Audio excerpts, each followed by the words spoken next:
Hello friends, welcome to my channel. ఇవాళ వీడియోలో కొన్ని మంచి బ్యూటిఫుల్ టిప్స్ ఇంకా సింపుల్ టిప్స్ అనేవి ఈ వీడియో ద్వారా మీకు షేర్ చేస్తున్నానండి. వీడియో ఎక్కడా కూడా మిస్ చేయకుండా చూసినట్లయితే మీ టైంని ఇంకా మనీని ఖచ్చితంగా ఆదా చేసుకుంటారండి.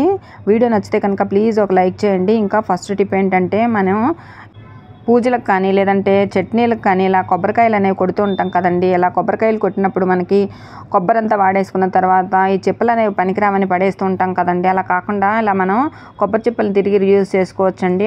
మనము దేవుని దగ్గర అగరబత్తులు కానీ లేదంటే ధూప్ స్టిక్స్ కానీ వెలిగిస్తూ ఉంటాం కదండి. ఇలా మనం డైరెక్ట్గా వెలిగించినప్పుడు దానికి వచ్చేటటువంటి పౌడర్ ఉంటుంది కదండి, అది వెలిగినంతసేపు వచ్చే పౌడర్ అంతా కూడా మనకి కింద పడిపోతూ ఉంటుంది కదండి. అది మళ్ళీ మనం క్లీన్ చేసుకోవడం కొంచెం కష్టమవుతుంది. అలా కాకుండా ఇలా కొబ్బరి చిప్పని తీసుకుని అందులో మనం అగరబత్తులు స్టాండ్ ఇందులో కనుక పెట్టుకున్నాం అనుకోండి, అగరబత్తులు వెలిగినంతసేపు వచ్చేటటువంటి పౌడర్ ఉంటుంది కదండి, ఆ పౌడర్ అంతా కూడా ఇలాగా ఆ కొబ్బరి చిప్పలోనే పడుతుందండి. తర్వాత మనం కొబ్బరి చిప్పని పడేసి వేరే పెట్టుకోవచ్చు. తర్వాత ధూప్ స్టిక్స్ కూడా మనం ఇలాగే కొబ్బరి చిప్పని తీసుకుని ఆ ధూప్ స్టిక్కి సంబంధించిన ప్లేట్ ఇస్తారు కదండి, ఆ ప్లేట్ని ఇలా కొబ్బరి చిప్పలు అడుగుని పెట్టుకుని తర్వాత మనం ధూప్ స్టిక్ పెట్టుకున్నాం అనుకోండి, దానికి వచ్చేటటువంటి పౌడర్ అంతా కూడా మనకి కొబ్బరి చిప్పలోనే పడిపోతుందండి. కాకపోతే మనము కొబ్బరి చిప్పలు అడుగుని ఖచ్చితంగా వాళ్ళు ఇచ్చినటువంటి ప్లేట్ ఉంటుంది కదండి, ఆ ప్లేట్ వేసుకోవాలండి. లేదంటే కొబ్బరి చిప్ప అనేది కాలిపోతుందండి. టిప్ నచ్చితే కనుక మీరు కూడా ఒకసారి ట్రై చేసి చూడండి. ఇంకా సెకండ్ టిప్ ఏంటంటే, మనకి ఇలాంటి రిమోట్స్ ఉంటాయి కదండి, అంటే టీవీ రిమోట్స్ కానీ ఏసీ రిమోట్స్ ఇలాంటివి ఉంటాయి కదండి. ఇవన్నీ కూడా మనం వాడుతున్న కొద్దీ ఒక్కొక్కసారి అవి జిడ్డుగా మారిపోతూ ఉంటాయి, లేదంటే డస్ట్ కూడా ఎక్కువగా పడుతూ ఉంటాయి కదండి. అలాంటప్పుడు మనం కొద్దిగా మాయిశ్చరైజర్ కానీ లేదంటే వెజలైన్ కానీ కొద్దిగా తీసుకుని మనము ఈ రిమోట్స్ కనుక అప్లై చేసేసి తర్వాత మనకి దూది ఉంటుంది కదండి, ఆ దూదితో కనుక ఇలాగ గట్టిగా ప్రెస్ చేసి తుడిసేసామనుకోండి, మనకి రిమోట్స్ అనేవి మంచి షైనింగ్తో ఉంటాయండి. తర్వాత డస్ట్ లేకుండా చాలా నీట్గా కూడా ఉంటాయి, మనకి చాలా స్మూత్గా కూడా అనిపిస్తాయండి. ఒకసారి మీరు కూడా ఇలా ట్రై చేసి చూడండి. ఇంకా థర్డ్ టిప్ ఏంటంటే, మనం ఏసీ రిమోట్ అనేది చలికాలంలో ఏసీ అనేది వాడుకుంటూ ఉంటాం కాబట్టి మనం ఏసీ రిమోట్ పక్కన పెట్టేస్తూ ఉంటాం కదండి.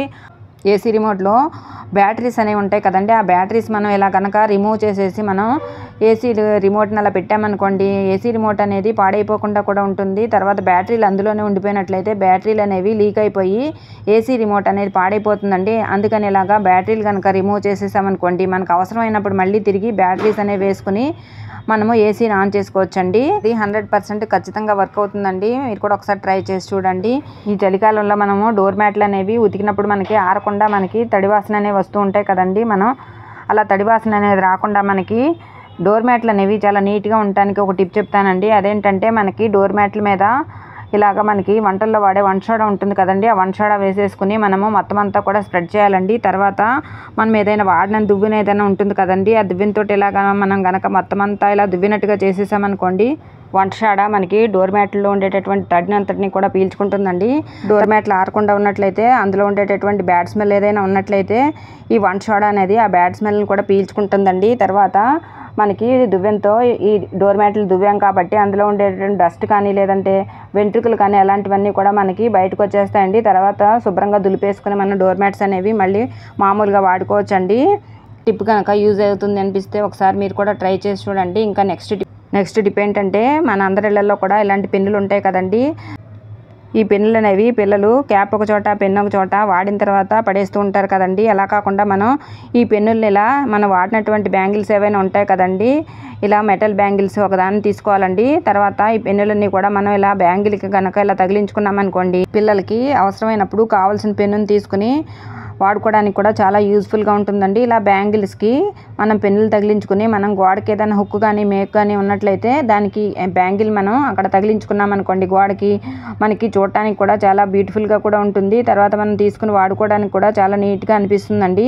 మనకు అవసరమైనప్పుడు పెన్ను తీసుకుని వాడుకోవడానికి కూడా ఈ టిప్ అనేది చాలా ఉపయోగకరంగా కూడా ఉంటుందండి. టిప్ నచ్చితే మీరు కూడా ఒకసారి ట్రై చేసి చూడండి. ఇంకా నెక్స్ట్ టిప్ ఏంటో చూద్దామండి. మనం ఇలా కూల్ డ్రింక్స్ బాటిల్స్ కానీ లేదంటే వాటర్ బాటిల్స్ కానీ కొన్నప్పుడు ఆ వాటర్ లేదంటే కూల్ డ్రింక్స్ అన్నీ తాగిన తర్వాత ఈ బాటిల్స్ పనికిరావని పడేస్తూ ఉంటాం కదండి. ఈ బాటిల్ని ఇలా మళ్ళీ తిరిగి మనం రీయూజ్ చేసుకోవచ్చండి. బాటిల్ తీసుకుని పైన లేబుల్ తీసేసి మనం చాకు వేడి చేసి ఇలా సగానికి కట్ చేసుకున్నాం అనుకోండి, ఇది మనకి ఒక గరాట్ లాగా తయారవుతుందండి. మనము గ్రోసరీ ఐటమ్స్ అనేవి ప్యాకెట్స్లో తెచ్చుకుంటాం కదండి, అలాంటి ప్యాకెట్స్ అనేవి మనం ఓపెన్ చేసి ఏవైనా ఇలాంటి చిన్న డబ్బాల్లో పోయాలనుకున్నప్పుడు మనము పోసేటప్పుడు అవి పక్కకి పడిపోతూ ఉంటాయి కదండి. అలా కాకుండా మనం తయారు చేసుకున్నటువంటి ఇలాంటి గెరాట్ను ఒక దాన్ని మనం ఆ డబ్బాలో పెట్టుకుని మనం ఇలాగా పోసుకున్నాం అనుకోండి, ఆ పప్పులు కానీ ఇంకా ఏవైనా సరే మనం ఏవైనా పోసినా కానీ డబ్బాలోనే పడతాయండి, మనకి పక్కకు పడిపోతాయనే భయం కూడా ఉండదండి. టిప్ కనుక యూజ్ అవుతుంది అనిపిస్తే ఒకసారి మీరు కూడా ట్రై చేసి చూడండి. ఇంకా లాస్ట్ టిప్ ఏంటో చూద్దామండి. మనము ఎన్ని రకాల హెయిర్ ఆయిల్స్ వాడినా లేదంటే హెయిర్ ప్యాక్లు వాడినా కూడా మనకు ఒక్కొక్కసారి జుట్టు అనేది రాలిపోతూ ఉంటుంది కదండి. అలాంటప్పుడు ఇలా ఒకసారి ట్రై చేసి చూడండి. అదేంటంటే ఒక ఉల్లిపాయను తీసుకుని ఇలా పైపొట్టంతా తీసేసిన తర్వాత ఉల్లిపాయను శుభ్రంగా కడుక్కునేలాగా ముక్కల్లాగా కట్ చేసుకోవాలి, లేకపోతే చీలికల్లాగా కూడా కట్ చేసుకోవచ్చండి. ఇలా కట్ చేసుకున్న తర్వాత ఒక బౌల్లో వేసేసుకోవాలి. తర్వాత మనకి టీ పొడి ఉంటుంది కదండి, ఆ టీ పొడిని తీసుకొని ఒక 2 స్పూన్ల వరకు టీ పొడిని మనం ఆ బౌల్లో వేసేసుకోవాలండి. తర్వాత ఒక గ్లాసు నీళ్ళు అందులోనే పోసేసుకొని మనము స్టవ్ మీద ఇదంతా కూడా మరగ కాచుకోవాలండి. తర్వాత మనం తయారు చేసుకున్నటువంటి వాటర్ అంతా కూడా మనకి మరిగిపోయిన తర్వాత ఇదంతా చల్లారి పెట్టుకోవాలండి. తర్వాత ఇదంతా కూడా మనము ఇలా స్ట్రైనర్తో వడకట్టుకోవాలండి. ఇలా వడకట్టుకున్న తర్వాత మనకి పైన ఉల్లిపాయ ఇంకా టీ పొడి మిగిలింది ఉంటుంది కదండి, ఆ మిగిలిందంతా మనం పడేయకుండా దాన్ని మళ్ళీ మనం మొక్కల్లో వేసుకోవచ్చండి. ఇలా వడకట్టుకున్నటువంటి వాటర్లోకి మనము ఒక 2 టేబుల్ స్పూన్ల వరకు కొబ్బరి నూనె వేసుకొని మనము ఇదంతా ఒకసారి మిక్స్ చేసుకోవాలండి. ఈ వాటర్ని మనం ఒక స్ప్రే బాటిల్లో పోసుకొని మనం హెయిర్కి అప్లై చేసుకోవాలండి. మనం ఇది స్కాల్ప్కి కనుక అప్లై చేసుకున్నాం అనుకోండి, మనకి జుట్టు ఊడకుండా ఉంటుంది, హెయిర్ అనేది బాగా బలంగా పెరుగుతుందండి. తర్వాత మనకి స్కాల్ప్లో ఉండేటటువంటి చుండ్రు ఏదైనా ఉంటే అది కూడా రిమూవ్ అయిపోతుందండి. జుట్టు కూడా మనకి చాలా స్మూత్గా కూడా ఉంటుంది. ఇందులో టీ పొడి వాడాం కాబట్టి జుట్టు అనేది చాలా స్మూత్గా షైనింగ్గా మారుతుందండి. తర్వాత మనకి ఇందులో ఉల్లిపాయ వాడాం కాబట్టి మనకి ఉల్లిపాయ అనేది కొత్త జుట్టు రావడానికి కూడా మనకి చాలా యూజ్ఫుల్గా ఉంటుందండి. కొబ్బరి నూనె కూడా మనకి జుట్టుకి చాలా మంచిది కాబట్టి కొబ్బరి నూనె కూడా మనకి జుట్టు అనేది స్ట్రాంగ్గా షైనింగ్గా ఉండటానికి చాలా యూజ్ఫుల్గా కూడా ఉంటుందండి. ఇలా మనము ఒక 2 నెలలు కనుక ట్రై చేసామనుకోండి, మన జుట్టు అనేది చాలా స్ట్రాంగ్గా ఇంకా షైనింగ్గా ఉంటుందండి. ఇంకా కొత్త జుట్టు అనేది రావటం అనేది కూడా మనం గమనిస్తామండి. ఎక్కువగా ఖర్చు పెట్టకుండా ఇంట్లోనే ఈజీగా సింపుల్గా తయారు చేసుకుని మనము దీన్ని వాడుకోవచ్చండి. టిప్ అనేది 100% వర్క్ అవుతుందండి.